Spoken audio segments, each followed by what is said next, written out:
Ano po ba ang bonggang pang merienda, pang baon, or pwedeng panghanda?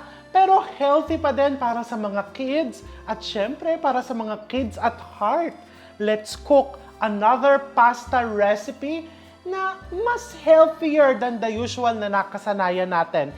This is creamy malunggay pesto pasta.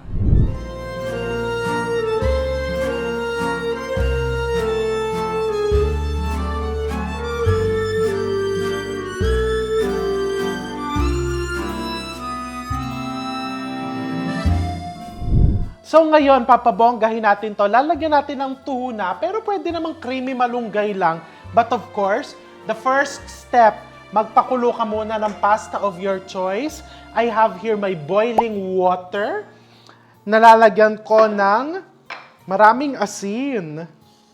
Okay, ganyan karami ko maglagay ng asin. As in, generous because gusto ko malasang-malasa talaga. Yung noodles pa lang, hindi yung masasabihan kang, ay, sauce lang ang nagdala. Dapat noodles mismo, malasa na.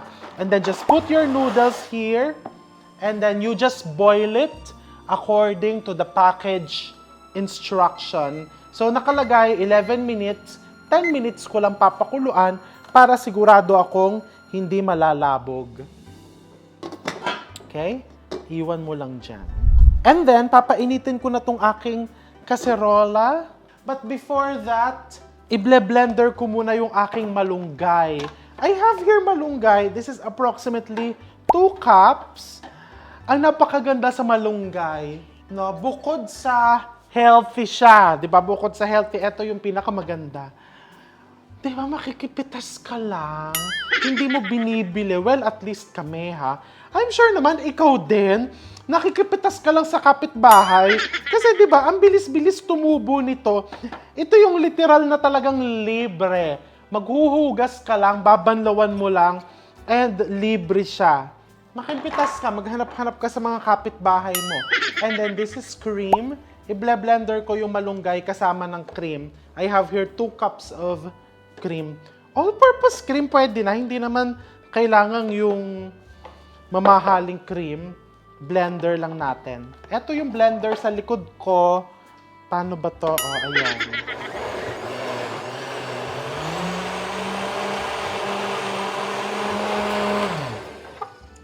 Okay, ayan. So, humawa na yung kulay ng malunggay. Teka nga, halu-haluin mo yung pasta. Okay, pwede ka nang maggisa-gisa. Super dali. You just put some olive oil into your kaserola and just put some bawang. Hindi po dapat ginagamit yung silicone spatula sa pagpiprito. Bawal po yan. Excuse me po, heat-proof po itong aking silicone spatula. So don't bash. And then, lagyan mo ng tuna. 2 latang malaki. Kung medyo on a budget ka, pwede namang maliit lang yung lata. Pwede din namang chicken ang ilagay mo. Pwede ding walang tuna or walang kahit ano. Sinama ko na yung sabaw kasi malasa yon. And then, you just put your cream with the malunggay.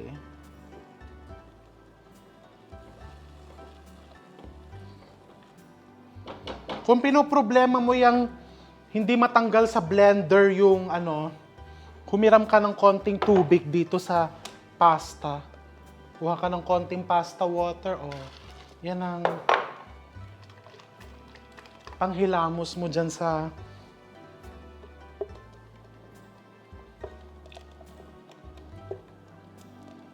Okay, and then you just bring this to a full boil. Pakuluan mo lang.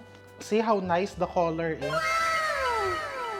And I also have here some cream cheese. Lagay mo lang dyan yung cream cheese mo. Just 1 cup of cream cheese.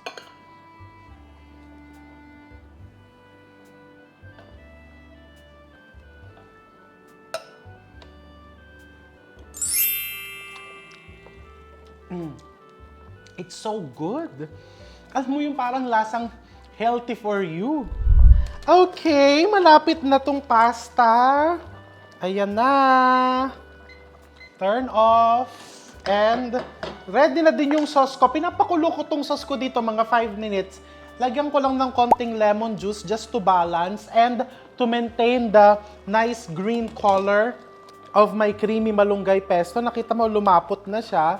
Just keep on boiling it. Pinatay ko na tong apoy ng pasta. And ididiretso ko na dito yung aking noodles. Okay, I'm using this fusilli para talagang manuot. Okay. Ayan. Oh, di ba? Ang bongga, 1 kilong pasta po yan, ha? Kaya kung sasabihin nyo, naku, parang ang mahal naman yung recipe na yan. Hindi po.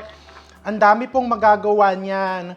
Kahit halimbawa, magpa-party ka sa school ng anak mo, pwede mong gawin yan. Yung anak ko po kasi, hindi po talaga siya kumakain ng malunggay. Hindi ko po siya mapakain ng malunggay. Paano po ang gagawin ko? Paano po ako magluluto niyang malunggay pesto, creamy pesto na yan? Huwag mo sabihin na malunggay ang ginamit mo. Di ba? O ikaw ba? Hindi naman sa minamaliit natin yung malunggay. Hindi sa para bang mababa ang tingin natin sa malunggay. Kasi ang totoo lang, ang taas-taas ng malunggay, di ba? Buwis buhay nga minsan ang pagpitas sa puno ng malunggay. But one thing is, tanungin kita, mukha bang malunggay yan? Di ba? Mukha bang malunggay yan? Sumagot ka. Hindi po! Hindi po siya mukha malunggay. Mukha po siyang yung pesto pasta that I order in an Italian restaurant somewhere in BGC. Ay, ikaw na. Ikaw na ang nag-Italian restaurant somewhere in BGC. Diba? O teka, papatayin ko na yung apoy. Diba sa totoo lang, hindi siya mukhang malunggay. Pero sa totoo lang, kung malunggay man siya or kung ano man siya, ang importante, healthy and masarap siya. So, tikman na natin.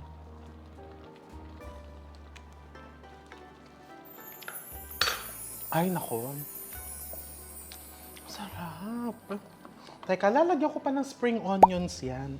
Para may pandagdag pang, lagyan ko pa ng konting paminta. And if you feel like kulang sa sauce, lagyan mo ng konti pang pasta water. Ganun lang. It's very, very bongga. And syempre, titikman natin yan. Alam mo yon, ito yung hindi nagpapanggap na baka sasabihin ninyo, nako, masabi lang na malunggay, masabi lang na healthy, hindi po. Sa totoo lang, the reason why, I have 2 main reasons kung bakit ko ginamit to. And setting aside yung pagiging healthy, it's very affordable. Actually, pinitas lang talaga yan. Marami kaming puno ng malunggay. And ang pinaka-importante, masarap po. Hindi po sa hindi sa pang, pang chichenes. Masarap talaga siya.